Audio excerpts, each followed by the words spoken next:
to help New Jersey wineries grow in the face of huge competition. In 2003, a couple in New Jersey challenged that law because they wanted to buy out-of-state wine, bring it in from a small out-of-state winery, but they couldn't. They thought that was restraint of trade and brought suit. In 2010, the Third Circuit Court of Appeals agreed with them, said that the way the New Jersey regulations were built to protect the local wineries was in fact in violation of the Commerce Clause. So in 2012, Christie signed into a law that allowed for an out-of-state winery license. This was for small wineries, very important to be a small winery, to be given some of the same privileges that the in-state wineries are being granted.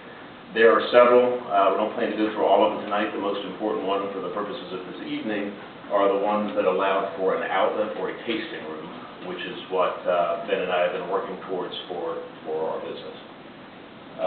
What this basically means is we could sell our wine at any retail outlet in the borough or in the state of New Jersey. It doesn't have to be a restaurant. It doesn't have to be a food store. It could be a hardware store. It could be a yoga studio. Lots of these places would make no sense for us, of course.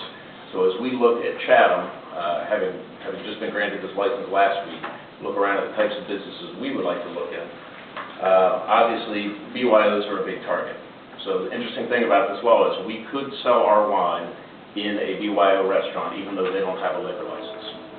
At that point, they wouldn't be able to sell anybody else's wine, and they would continue to operate as a BYO, so they couldn't charge a corkage fee.